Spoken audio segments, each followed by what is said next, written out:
បងប្អូនអរគ្នានេះគឺជាព័ត៌មានមួយសំខាន់ខ្លាំងមែនទែនដែលខ្ញុំចង់ឲ្យបងប្អូនអរគ្នាចូលមកស្ដាប់ជាមួយនឹងខ្ញុំហើយព័ត៌មានមួយនេះខ្ញុំសង្ឃឹមថាបងប្អូនទាំងអស់គ្នានឹងបើកចិត្តស្ដាប់យកចិត្តទុកដាក់នៅការនិយាយរបស់សៀមដោយសារតែវាកំពុងតែរៀបចំផែនការប្រើប្រវត្តិសាស្ត្រជ្រាំដែរដោយខ្ចីដៃខ្មែរសម្រាប់ខ្មែរគ្នាទៀតហើ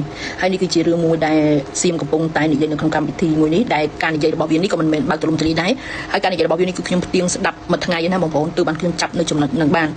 ខ្ញុំចង់លើកយកមកជម្រាបជូនបងប្អូនប្រជាជនខ្មែរបានដឹងពីល្បិចកិច្ចការរបស់សៀមថាពួកវាមានសន្តានយ៉ាងណាព្យាយាមចង់ផ្ដួលរលំនៃការគ្រប់គ្រងរបស់សម្ដេចពួកហ៊ុនសែនហើយអ្វីដែលវាចង់ឃើញនោះគឺវាចង់ដៃឃើញខ្មែរមានភាពរួបរวมគ្នាទេជាពិសេសនោះគឺអត់ចង់ឲ្យឃើញប្រទេសខ្មែរយើងមានភាពរីកចម្រើនមកដល់ពេលបច្ចុប្បន្ននឹងដែរអញ្ចឹងសូមបងប្អូនចូលមកស្ដាប់វីដេអូនេះជាមួយខ្ញុំនិងខ្ញុំនឹងបកប្រែសម្ដីរបស់សៀមតាមក្រៅជូនណាបងប្អូនนี่ดีไหมเราเปิดเกมใหม่เชิงรุกนะครับมันมีหลายเกมเล่นได้เมื่อเร็วนี้สมรังสีเนี่ยเขาฉลองครบรอบพรรคการเมืองของเขานายทอยแมนดูนี่ควรจะชมสมรังสีนะครับ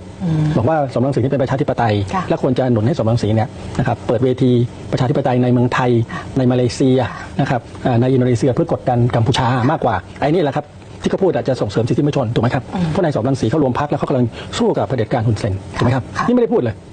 เกมแบบนี้ต้องมีคนเล่นต้องให้พื้นที่ผมก็เคยเจอสมรังสีหลายรอบนะครับวิ่งขึ้นวิ่งลงนะครับอาจารย์ไม่ถูกคุยเลยครับบอกเขาไปเลยฮะทำไมต้องให้มหาวิทยาลัยก็เรียนท่านที่การบดีหลายมหาวิทยาลัยแล้วว่าเชิญสมรังสีมาอาจารย์เคยบอกจริงใช่ไหมครับยังไม่มาเลยป่านนี้ที่จริงมาช่วยเรานึกออกไหมครับแต่วันนั้นคือเรื่องเหล่านี้เราพลิกเกมได้แล้วก็จะได้รับโทรศัพท์จากคุณฮุนเซนคุณฮุนเมเนตว่าให้เราเบาๆหน่อยน้อยๆหน่อยแล้วก็บอกว่างั้นคุณก็ให้เบาๆน้อยๆพวกนี้มันก็เลยเริ่มต่อรองได้ทีนี้พออาจารย์ปฏิฐานพูดว่าคำว่าพลิกเกมคุณผู้ชมបងប្អូនបានស្ដាប់ការនិយាយរបស់តាហ្នឹងណានេះគឺជាការផ្ដល់បទសម្ភាសន៍នៅក្នុងកម្មវិធីមួយតាក់ទងពីសម្ដីរបស់លោក Tom Android ដែលកំពុងតែវាយប្រហារទៅកាន់ប្រទេសសៀមខ្លាំងដោយលោក Tom Android បានយកពីបញ្ហាសិទ្ធិមនុស្សដែលសៀមកំពុងតែរំលោភបំពានលើសិទ្ធិរបស់ប្រជាជនខ្មែរយើងហើយវាក៏បានយកពីបញ្ហ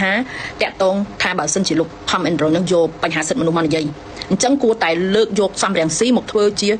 មនុស្សដែលគួរតែជំរុញឲ្យមកធ្វើជាថ្នាក់ដឹកនាំខ្មែរសំរងស៊ីគឺជាបុគ្គលមួយដែលសៀមកំពុងតែបើកហ្គេមលេងថ្មីដើម្បីខ្ចីដៃសំរងស៊ីមកកំទេចខ្មែរខ្លួនឯងនៅក្នុងការនិយាយរបស់វាតែវានិយាយអត់និយាយច្រើនទេណាគាត់តែវាប្រហែលដូចជាគាត់ថារឿងហ្នឹ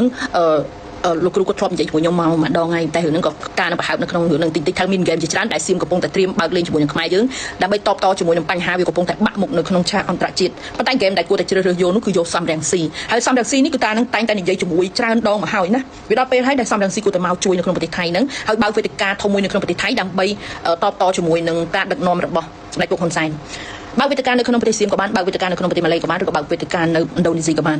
UN គួរតែគ្រប់គ្រងទៅសំរងស៊ីបើសិនជាស្រែករឿងបញ្ហាសិទ្ធិមនុស្សដែលសារតែសំរងស៊ីគឺជាបុគ្គលមួយដែលតែងតែស្រែកបង្រួមបាក់អីចឹងណាហ្នឹងហើយដោយសារបងប្អូនក៏បានដឹងហើយថាសំរងស៊ីជាមួយនឹងខាងសៀមនេះគឺមានទំនាក់ទំនងនឹងការផ្ដល់ព័ត៌មានឲ្យគ្នាទៅវិញទៅមកជារៀងរហូតតែមានច្រើនព័ត៌មានដែលខ្ញុំអត់ចង់វាយតែរឿងនេះមួយគឺសំខាន់ដើម្បីដែលនេះខ្ញុំយកមកជម្រាបនេះក៏ព្រោះតែខ្ញុំចង់ឲ្យបងប្អូនទាំងអស់គ្នាបានដឹងពីហ្គេមរបស់សៀមនឹងដើរបន្តទៅទៀតថាគេនឹងធ្វើយ៉ាងណាហើយកុំជេរខ្ញុំណាខ្ញុំបញ្ជាក់ហើ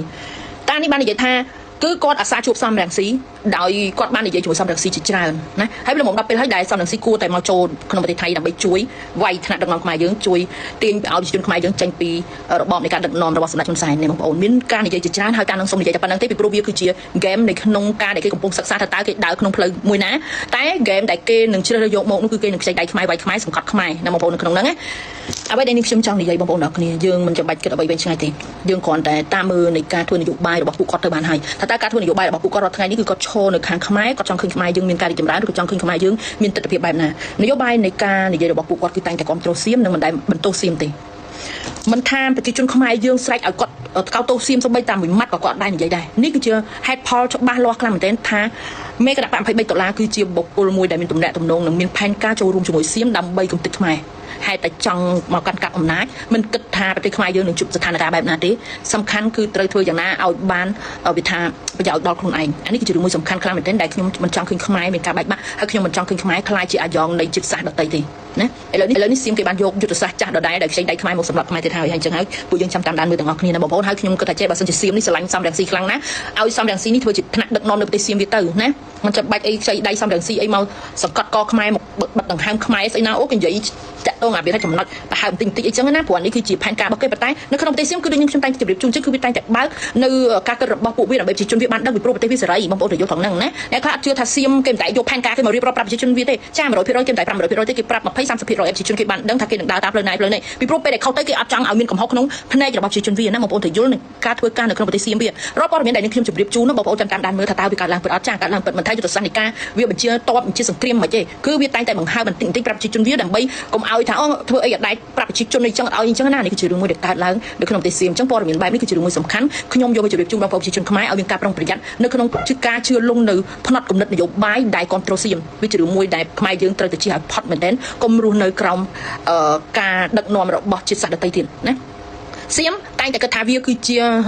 ប្រទេសមួយដែលយើងធ្លាប់រស់នៅក្រោមអាណានិគមរបស់វាអញ្ចឹងវាអត់ចង់ឲ្យយើងរើបំរាស់វាអត់ចង់ឲ្យយើងខ្លាំងខ្លាទេរាល់ថ្ងៃវានិយាយអញ្ចឹងហ្នឹងបងប្អូនអ្នកគ្នាគឺវាត្រូវធ្វើយ៉ាងណាកំតិចមេដឹកនាំនៅក្នុងប្រទេសខ្មែរឲ្យបានទៅប្រទេសខ្មែរយើងនេះវាស្រួលគ្រប់គ្រងអានេះគឺការដែលវានិយាយជារៀងរាល់ថ្ងៃអញ្ចឹងពួកយើងជាប្រជាជនខ្មែរសូមមានការគិតពិចារណាឲ្យបានវែងឆ្ងាយមុននឹងជឿឬក៏មុននឹងដាក់ចិត្តថាគ្រប់គ្រងទៅខាងណាម្នាក់សូមសិក្សាពីនយោបាយរបស់មនុស្សដែលអ្នកគួរតែជឿជាក់នឹងណាកុំឲ្យលងផុងខ្លួនដូចសម័យពីមុនទៀតជិះឲ្យផុតកុំឲ្យខ្មែរយើងរស់នៅរងភាពវិបត្តិសេរីរហូតដល់សប្តាហ៍ថ្ងៃនេះសម័យបល្ល័ង្កពិសាកើតឡើងដោយសារអីពួកយើងគួរតែដឹងហើយអញ្ចឹងហើយមកដល់ពេលនេះគឺខ្មែរយើងបានរីកចម្រើននិងបានដើរទៅមុខតន់គេបណ្ដាហើយសូមកុំធ្វើឲ្យខ្មែរនេះដើរត្រឡប់ថយក្រោយទៅរកភាពបរាជ័យទៅរកភាពអន្តរាយបន្តទៀតពួកយើងជាខ្មែរយើងត្រូវតែរួបរวมស្រឡាញ់សាមគ្គីគ្នាខ្ញុំសូមអរគុណច្រើន